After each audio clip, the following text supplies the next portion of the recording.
Matthew 6:27, can worry make you live longer?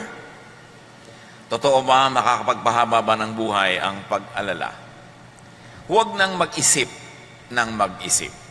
Yan ang katuruan ng Panginoong Jesus.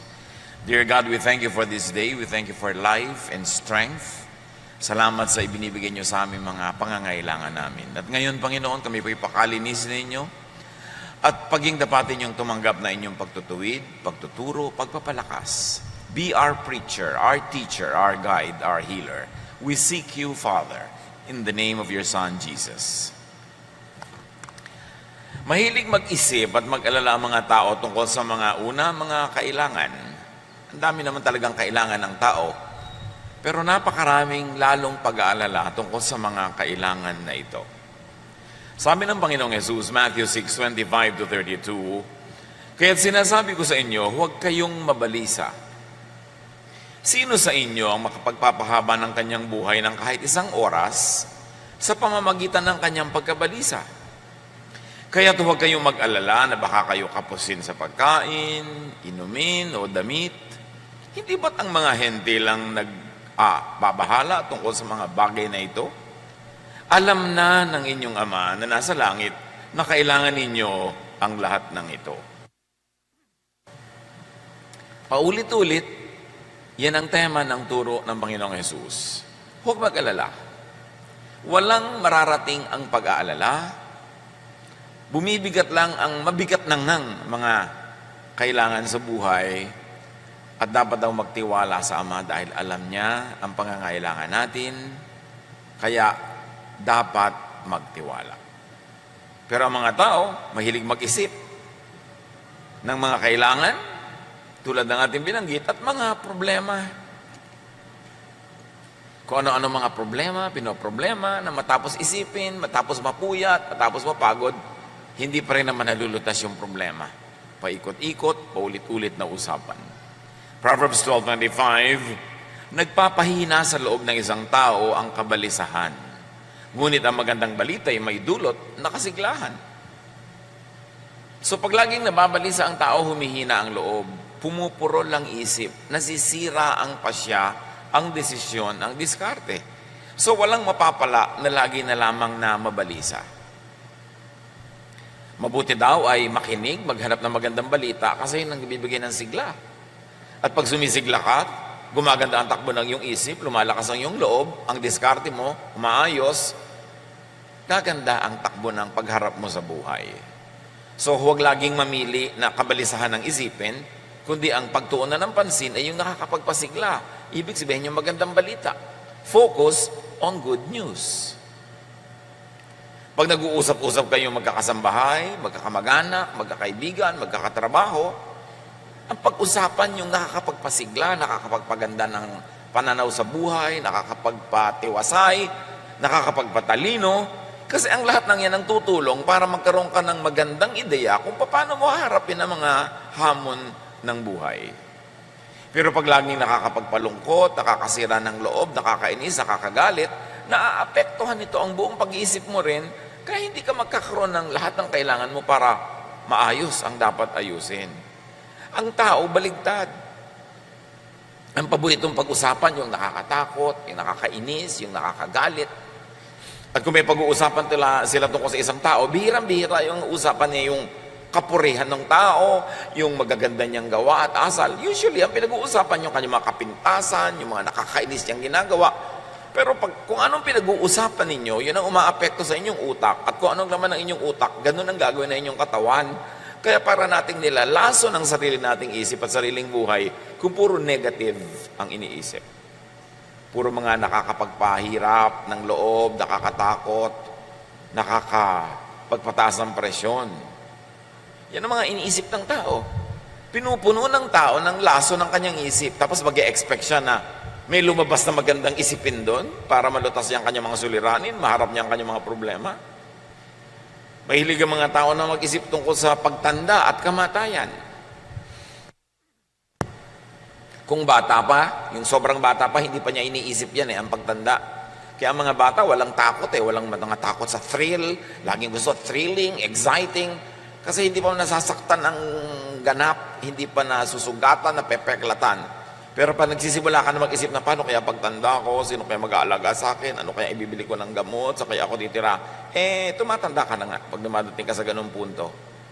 At sinasabi rin ni Jesus yun, ano naman ang mapapala mo kaiisip niyan? Yung lagi kang nag-aalala. Psalm 71:9, ngayong ako'y matanda na, huwag mo akong pabayaan. Ganyan daw ang mga drama ng mga tao. Katawan ko'y mahina na, kaya ako'y huwag mong iiwan. Ganyan ang takbo ng isip. Nahihina ako, tatanda ako, wala ako bibili ng gamot. Ang dami namang tao sa paligid natin, nagtandaan, at sa katandaan nila ay nangamatay, nailibing naman, maayos naman. Bakit naman ikaw ay hindi magkakaganon anak ka ng Diyos? Hindi dapat laging iniisip. Dapat ma-excite ka sa pagtanda, hindi matakot. Dapat, wow, tatanda na ako. Wow, dadami ang kaalaman ko. At kung marami kang itinanim sa buhay, wow, aanin na ako ng mga itinanim ko sa buhay.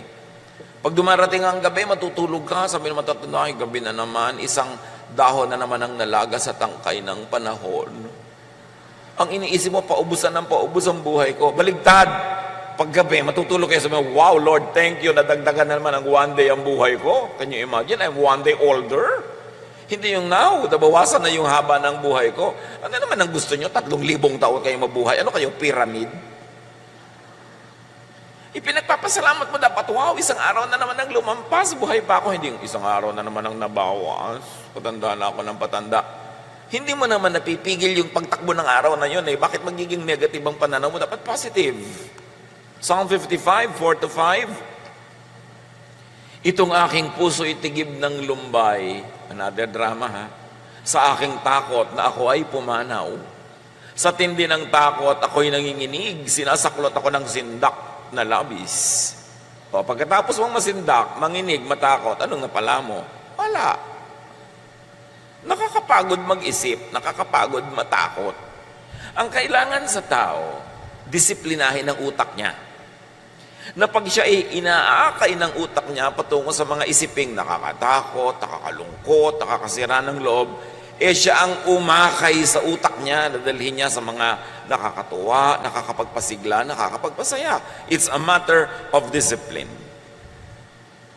What thoughts you allow to linger in your mind become you. So pag ang inilalagay mong isipin ay alalahanin, magiging maalalahanin ka at ang mukha mo will show it. Disiplina. Sabi nga ni Martin Luther, you cannot stop birds from flying over your head, but you can stop them from nesting in your hair. Hindi mo naman talaga mapipigil kung may ibong lumilipad sa himpapawirin, dumaan sa ibabaw ng ulo mo. Kasi malayo, hindi mo mapipigil. Pero mapipigil mo ang ibon na yun na magpugad sa buhok mo. Ganon din yung mga negative thoughts. Minsan, tumatawid talaga sa isip natin, biglang parang jet na umuusok dyan sa langit, pero pwede mo namang itaboy. Pag nagsisimula ka ng magdramang bukid, itaboy mo yung drama. Yan ang problema sa atin, ang daming drama, puro drama.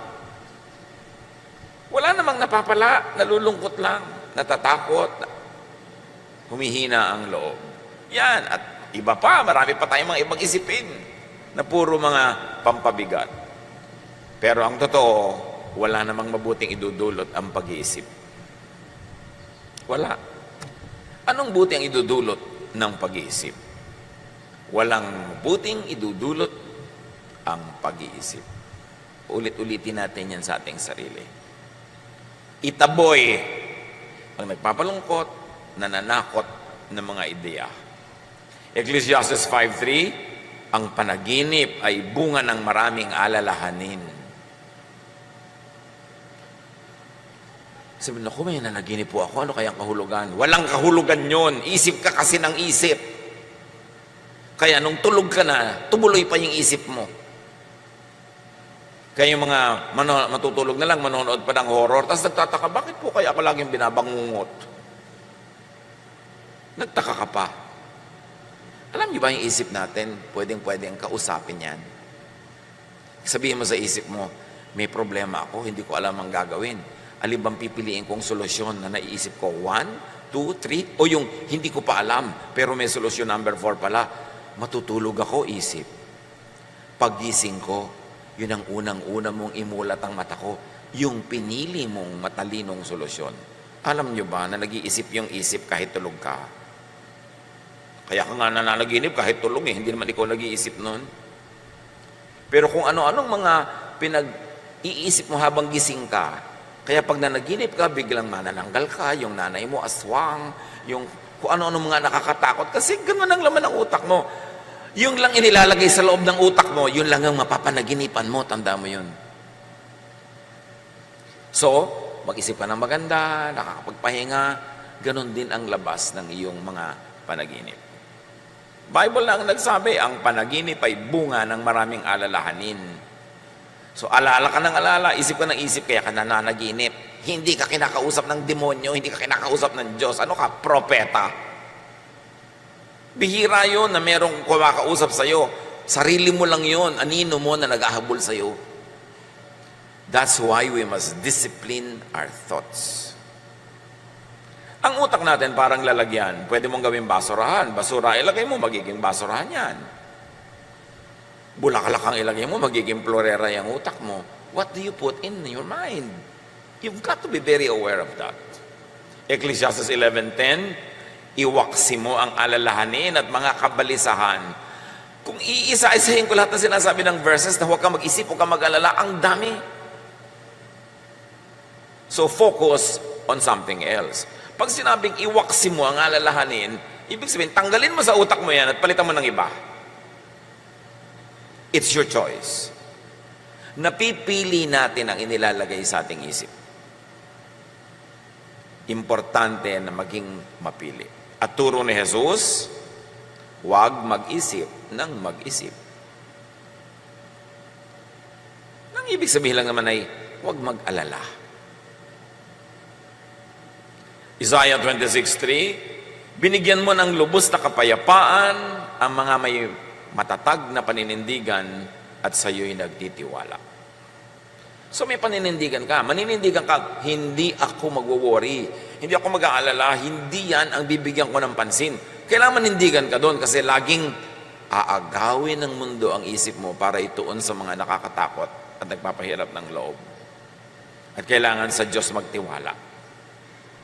Magtiwala. Importante yun.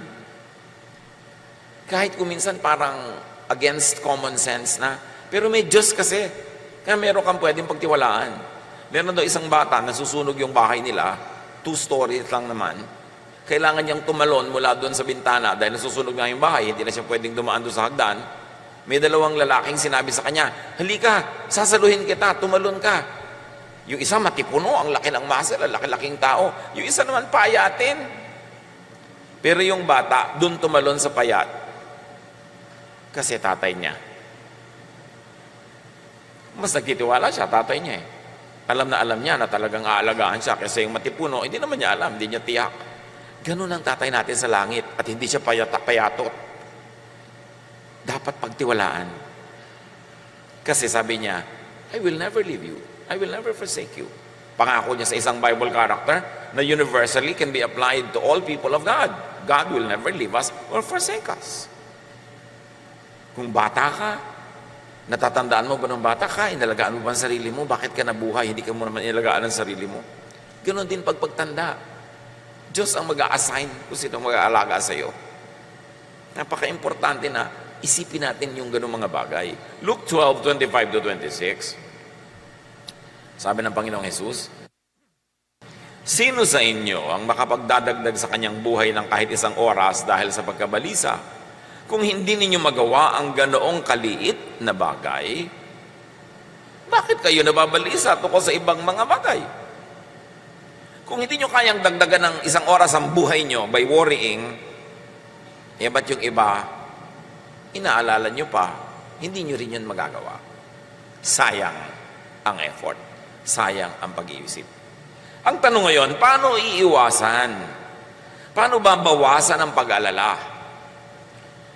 Well, unang-una, ang ibig sabihin ng ipasa Diyos yan ay magplano. Nag-aalala ka, paano kaya ako pagtanda ko? Di magplano ka habang di ka pa matanda. At ito'y para doon sa mga hindi pa matanda. Kasi kung matanda ka na, parang huli na ng konti. No? Pero pwede ka pa rin magplano para next week, para next year, next month, kahit may edad ka na. Magplano. In other words, preempt, unahan ang problem o need. Iniisip mo, pagtanda ko, magkakasakit ako. Siyempre, pag nagkasakit ako, magpapatingin ako sa doktor, baka magpapa-hospital ako, magpapagamot. Anong gagawin ko? Eh di, magbubili ka ng insurance na matino. Yung hindi 1, 2, 3 ha, hindi fly by night. Plano. O ayaw mo ng insurance, hindi ka naniniwala, gumawa ka ng isang alkansyana kasing laki ng jeepney, hulugan mo ng barya, at ipanalangin mo huwag ma-demonetize yung barya mo. Baka naman yung pera mo may nakalagay pang victory. Panahon pa ng hapon yun. Di ba? O bagong lipunan. Dapat yung pera mo current. Unahan mo yung problema. Wala namang taong tumatanda na hindi nagkakasakit eh.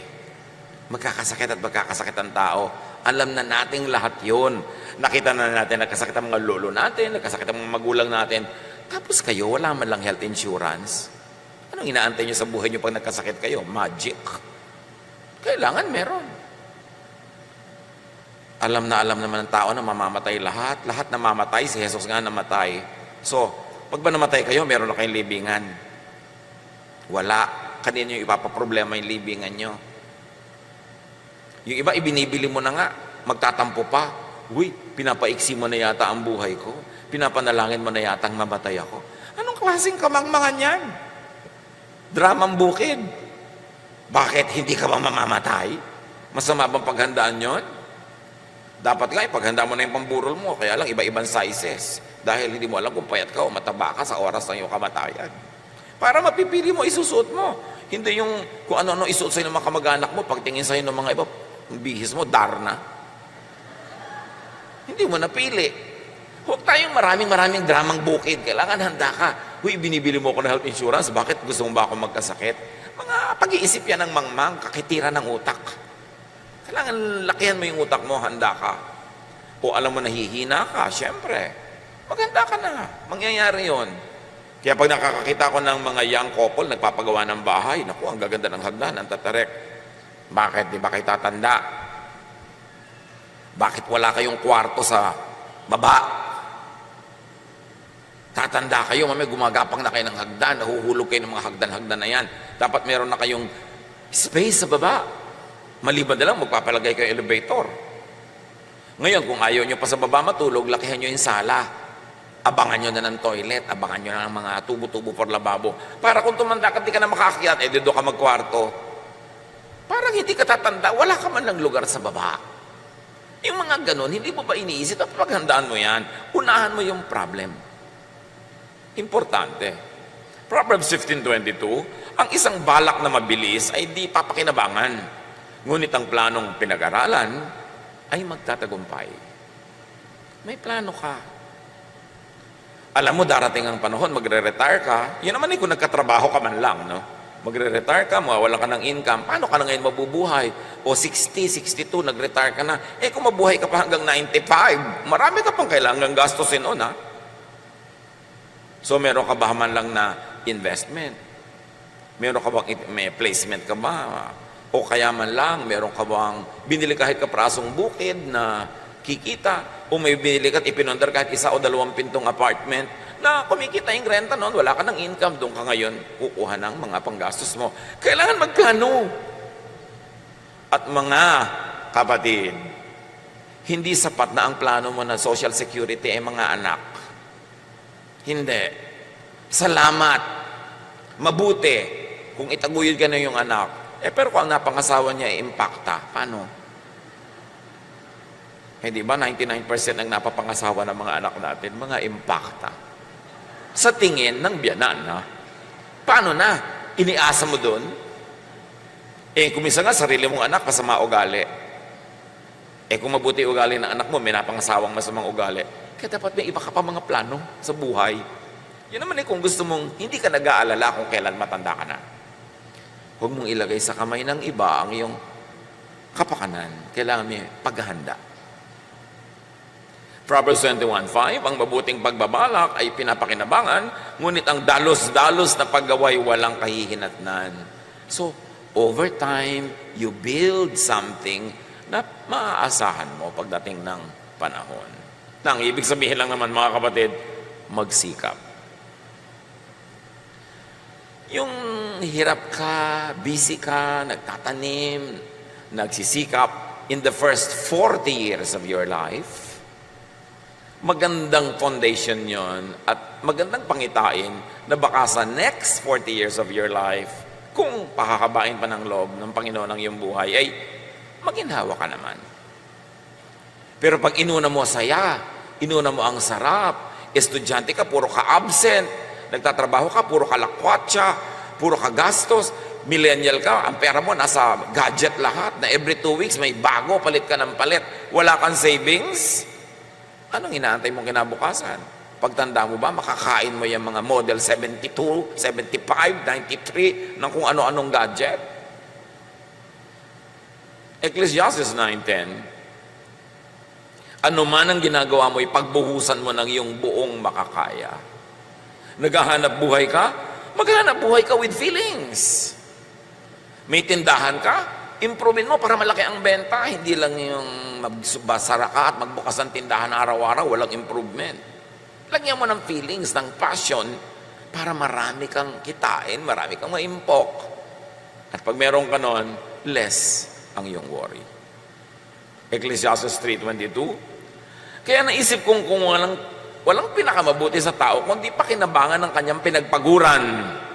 Ito ang ating bahagi. Ito ang parte natin. Ito ang ating benepisyo sa buhay. Una, magpagod ka. Tapos, pakinabangan mo ang iyong pinagpaguran. Huwag mong pakinabangan ang pinagpaguran ng iba. Ganun, magpunter ka. Proverbs 10:4, ang kamay na tamad ay tiyak na magdarahop, ngunit magbubunto ng yaman ang kamay na masinop. Yung pag nagkapera ka, gastos ka agad. Wala ka nang ang trabaho, umaasa ka lang sa magbibigay sa'yo. Pag nahipo mo yung pera, lipad ka agad, gastos. Bukas, wala na naman. Ito yung nagbibigay sa'yo, nasa gasaan ng tren. Paano na? Lalo kung tren dito sa Maynila ang nakasagasa sa'yo, hindi naman nasagasaan ka dahil sa bilis ng tren. Kundi sa bagal ng tren, 3 araw na nasa ilalim ka pa. Kaya talagang tiyak na mamamatay ka. Tapos puro pakalawang, natetano ka pa. Yun ang ikinamatay mo. Kaya sabi, kailangan huwag kang tatamad-tamad. Ang daming tao, umaasa lang sa iba. Inaasang abutan, inaasang bigyan. Ang dapat ganun lang, yung sobrang bata, sobrang tanda, o sobrang may sakit. Pag hindi ka any of the three, dapat kumikita ka ng kinakain mo at sobra pa. Kasi darating ang panahon na wala kang trabaho, walang kita, may bagyo, walang panahon gumawa ng pera, dapat meron ka nakaimpok. Para mabawasan ang pag-aalala, dapat magsikap at magtanim. Kasama na niyan, mag-impok. At magtanim sa human relations, makipagmabutihan sa kapwa. Tatanda ka, magkakasakit. Minsan madudulas ka, hindi ka makabangon. Minsan nadaganan ka ng nahulog, nabubong. Kaaway mo yung kapitbahay mo. Sino ang aasahan mong tutulong sa'yo? Ang tao na nag-iisip. Alam mong pwedeng dumating ang panahon na kahit malakas ka, maaksidente ka. O may pera ka pero biglang malasin ang mga negosyo mo at mawala ang pera mo. O magkaroon ka ng mga sakit. Kung matalino kang tao, makikipagkasundo ka, hindi ka makikipagkagalit sa mga kapitbahay, sa mga kamag-anak. Kasi doon ka aasa ng tulong sakaling di mo makayang tulungan ng iyong sarili. Isang malaking kamangmangan ang makipag-away sa mga kapitbahay, sa mga kamag-anak. Kasi paano ka pag nangailangan ka ng tulong? Dapat mabait, mabuti. Kahit peke ng konti. Kesa yung totoong-totoo ka, pero ang katotohanan mo, ang sungit-sungit mo, ang bangis-bangis mo, itago-tago mo ng konti yan. Magpanggap ka ng konti. Magbait-baitan ka man lang kung hindi ka tunay na mabait. Para naman, hindi ka lang, hindi gagawa ng masama ng kapitbahay, kundi makagawan ka pa ng mabuti. If we come to terms with our mortality, with our weaknesses, with our limitations, we will be wise enough to invest in human relations. Kasi kahit may pera ka sa bangko, kung na-paralyze ka bigla, hindi ka makaka-withdraw. Somebody has to do it for you. Pag na-hospital ka na, hindi ka na makakita na, puro tubo na yung leg mo, nakatali ka na halos sa kama, hindi ka makapagbilang ng pera kahit may pera ka. Somebody has to do it for you. Kailangan meron ka mga tao sa paligid mo na pinakikisamahan. Pinakikitunguhan ng mabuti. At ipasa Diyos mo na gagawin ka nila ng mabuti sa panahon na pangangailangan mo. Ecclesiastes 11:4. Ang naghihintay sa pagtigil ng hangin ay di kailanman makapag-ahasik ng kanyang binhi. At ang nag-aalala sa patak ng ulan ay di makapag-aani. Sa agriculture, ang ibig sabihin lang, kung lagi kang natatakot na baka bumaha, bumagyo, humangin, umulan, hindi ka na nga magtatanim nun. At sa human relations, ganun din yon. Kung lagi kang natatakot na, baka gawan ko to ng mabuti, hindi naman ako suklian. Baka pautangin ko to, hindi magbayad. Baka bigyan ko to, hindi naman ako bigyan pag ako nangangailangan. Baka mahalin ko to, tapos hindi naman ako mahalin. Pag lagi ka nalang inisip mo, wala ka talagang gagawing mabuti. Kailangan marunong ka ring mag-isip, bawasan ang mga risk, at makipagsapalaran with calculated risks. Yun talaga yung buhay. Pero pag hindi ka nagtanim, definitely hindi ka aani. Hindi lahat ng nagtatanim umaani ng itinanim, pero kumisan sa iba umaani, hindi niya inaasahan, doon pala manggagaling yung pagpapala. Dito ka nagtanim, doon ka umani. Minsan din naman, may tanim talaga, hindi ka nakakaani kasi binabagyo talaga, binabaha. Pero pag nagpadala ka sa ganong takot, kahit kailan, hindi ka na magtatanim, definitely, wala ka nang aanihin. Marunong ka dapat ng ganon. Proverbs 6:6-8. Ito'y para sa mga tamad, yung mga masisipag, hindi na kailangan makinig nito. Pwede muna kayo mag-text ng konti. Pero dahil maraming tamad, makinig kayo. Proverbs 6:6-8. Tingnan mo ang mga langgam, ikaw na taong ubod ng tamad. Pamumuhay nila'y masdan mo at nang ikaw ay mamulat. Kahit sila'y walang pinunong sa kanila'y naguutos, walang tagapamahala o tagamasid na sinusunod, ngunit nag-iimbak ng pagkain sa tagaraw. Kailangan nila'y iniipon kung panahon ng anihan. Ganda naman talaga mga langgam, busy-busy.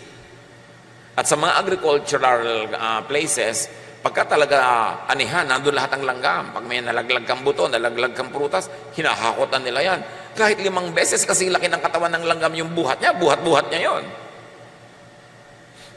At pagkatapos, bulungan ng bulungan. Sabab may pagkain sa tayo may makukuha, bulungan ng bulungan. Hindi katulad ng maraming tao, bulungan ng bulungan. Huy, ano na latest na chismis? Sila bulungan ng bulungan, nagbibigay ng tip kung saan may makukuha ang pagkain, ano magagawa. Importante. Ang sipag nga ng langgam, maglaglag ka lang ng kaunting pagkain sa sahig, ando na sila. Sa sila lang galing, nakaabang ng nakaabang. Hindi sa chismis, nakaabang sa oportunidad. Kaya sabi, hoy mga batugan, matuto kayo sa langgam ha. Walang mga leaders yan, walang organizational chart, walang mga PERT CPM yan, walang mga seminar. Pero ang sipag.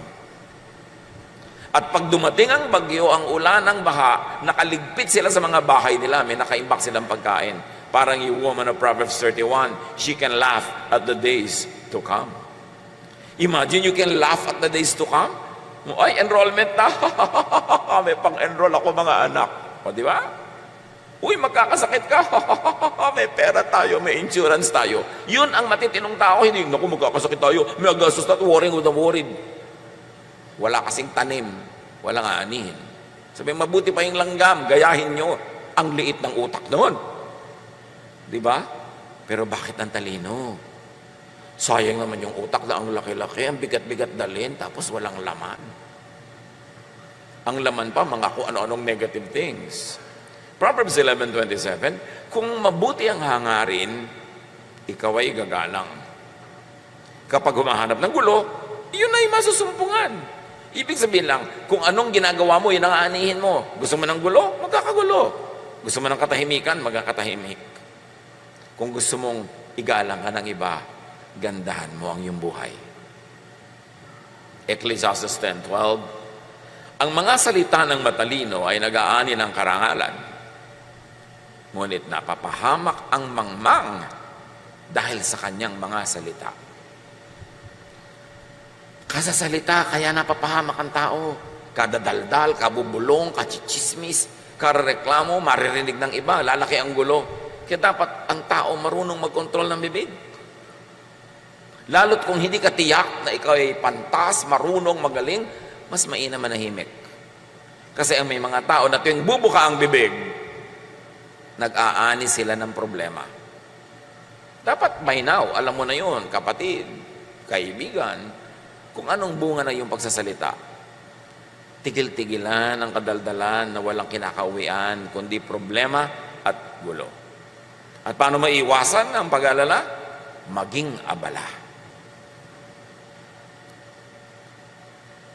Pag-abala ka, una, sa ginagawang mabuti, bubunga yun, kaya mababawasan ang pag-alala mo.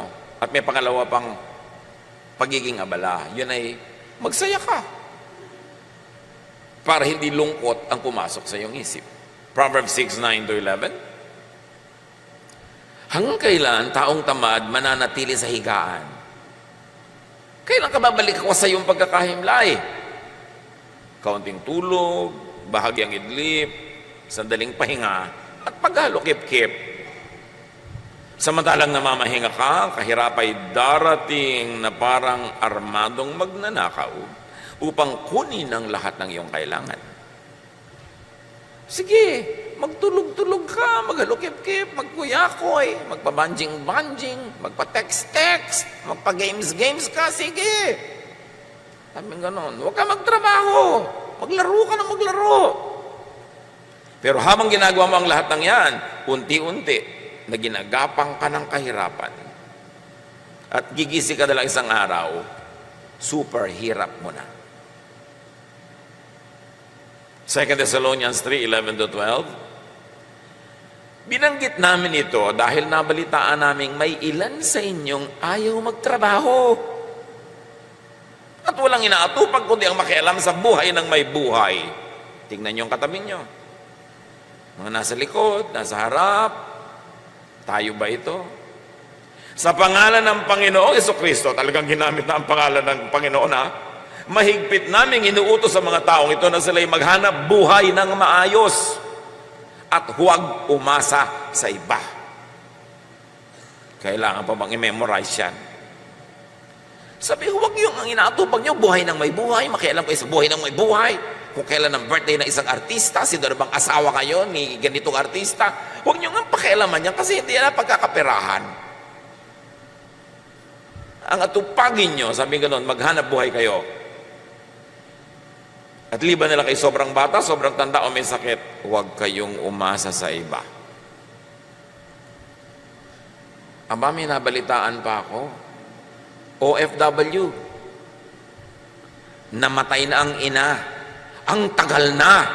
Kasi hindi siya umuuwi. Hindi sinabi ng mga kapatid. Bakit?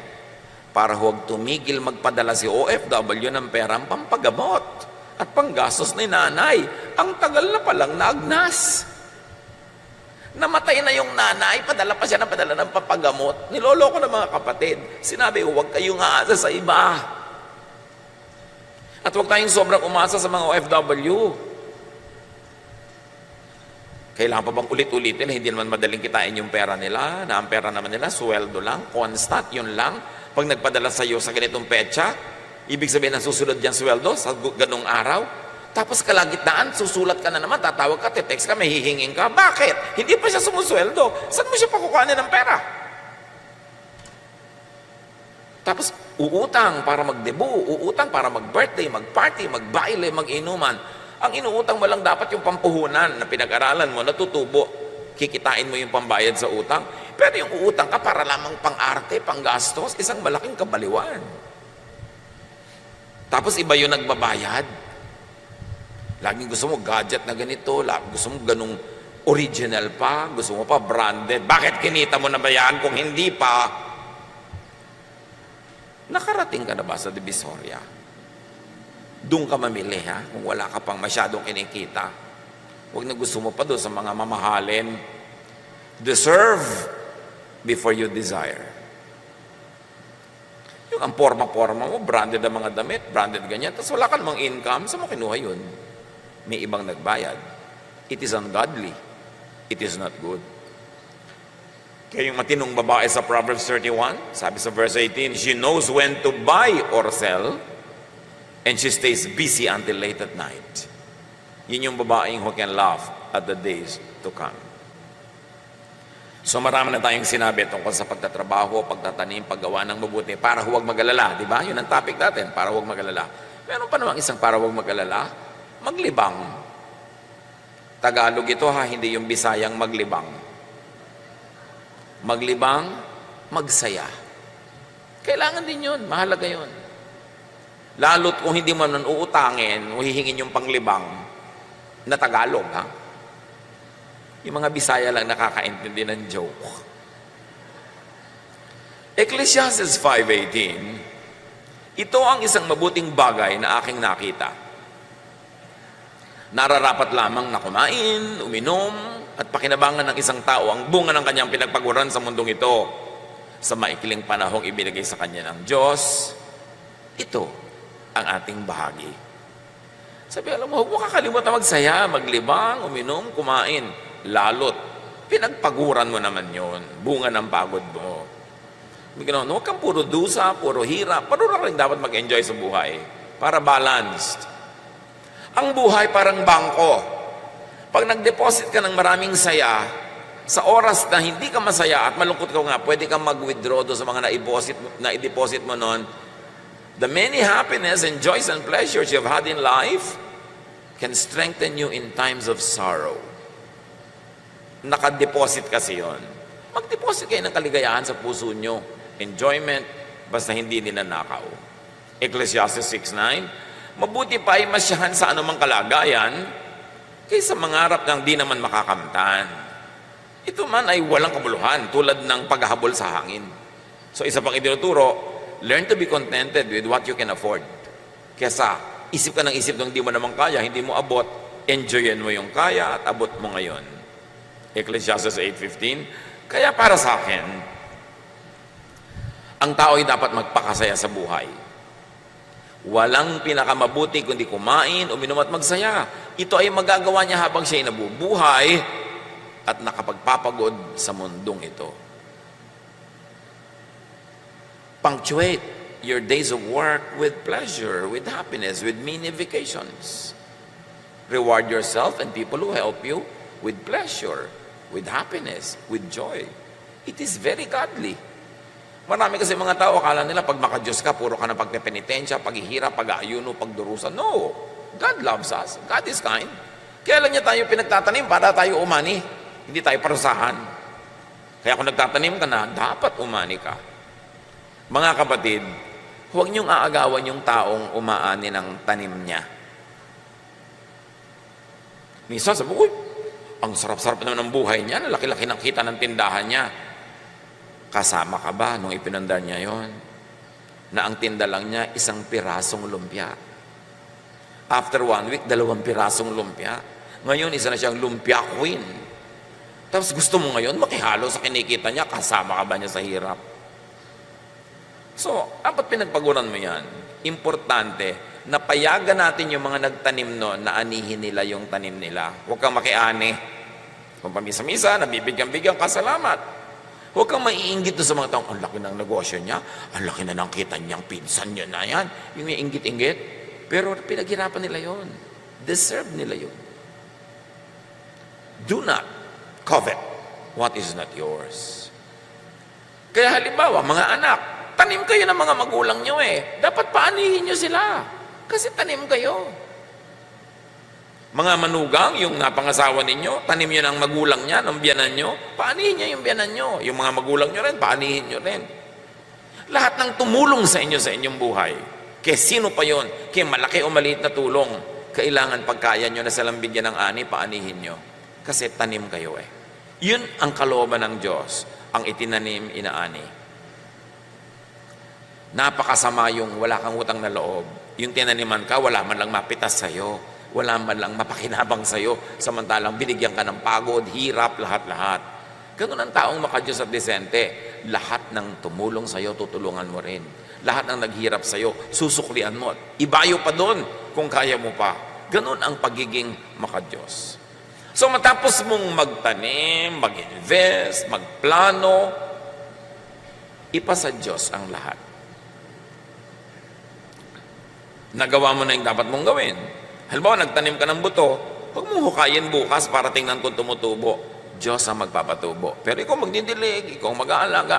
So, ipasa Diyos mo na pag nagawa mo na yung balak mo. Katulad na maraming mga magulang, paano kaya lalaki ang anak ko, lalaki kaya ang matino? Habang bata, turuan mo ng turuan, at pagkatapos, bahala na sa kanya ang Diyos.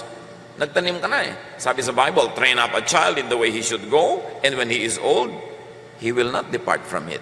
So huwag ka nang problemahin yung pagiging old niya. Nataniman mo nung yang, yun ang magiging siya. 99% of the time. So imbes mag-alala ka kung paano siya lalaki, palakihin mo ng tama ngayon. Yung first 10, 15, 20 years ng bata na nasa piling mo, taniman mo ng lahat ng mabubuti, sipag, kabaitan, pagiging makadiyos, makatao. At pagkatapos nun, pawalan mo na. Magbubunga na yung itinanim mo. Pero kung itinanim mo, pinabayaan mo, negative, sinindak mo, tinakot, ginawa mo, dinepress mo yung bata, may bunga din yan. At aani ka rin yan, kasi yun ang tanim. Ang itinanim, inaani.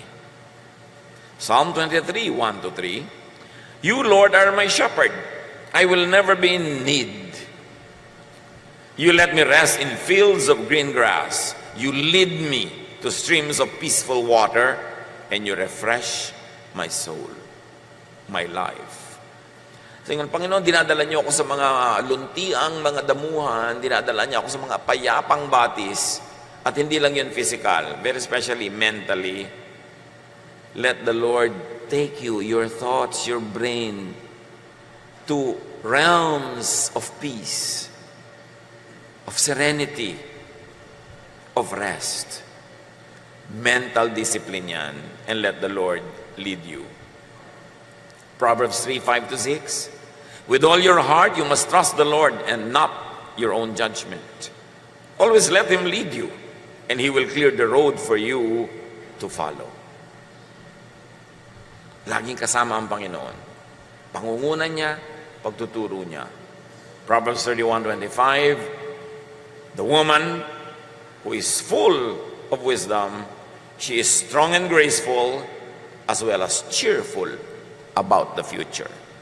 She is not scared of the future. She is cheerful about the future. Why? Because she planted in time. Kung anong dapat itinanim niya. Nag-iintay lang siya lagi ng ani. At kung umaani siya ngayon, nagtatanim pa uli siya sa iba, para bukas may iba na naman siyang aanihin. Philippians 4:6-7. Huwag kayong mabalisa tungkol sa anumang bagay. Sa halip, hingin niyo sa Diyos ang lahat ng inyong kailangan sa pamamagitan ng pananalangin may pasasalamat. At ang kapayapaan ng Diyos na hindi kayang maunawaan ng tao, ang siyang mag-iingat sa inyong puso at pag-iisip dahil sa inyong pakikipagkaisa kay Kristo. Peace of mind is a mental state. It's a mindset. It's a way of thinking. But you can have peace when you do what you can and then leave the rest up to God. Dear Lord, we thank you that you are our Father, that you love us and you care for us, and you know what's happening in our lives. Alam niyo, Panginoon, ang alalahanin, mga bagabag, tumatakot sa bawat isang anak mong narito. Hindi ito lingid sa inyo. Isinusuko namin sa inyo ang aming mga alalahanin, ang aming mga takot. At kasabay nun, isinuko-suko namin sa inyo ang aming lakas, ang aming time, talent, and treasure para kami mapangunahan mo to invest, to plant, to do the right thing, and then to leave the rest up to you. May party kami, may party kayo. We are partners. So God, thank you that you are our partner in making our life beautiful, complete, peaceful, and fruitful. Pagbulay-bulayan natin mga kapatid ang makahulugan ng lahat ng ito sa ating pang-araw-araw na buhay. Bow before the Lord, spend some time in prayer and reflection as the Lord leads you to operationalize all of these ideals in your daily life. Father, continue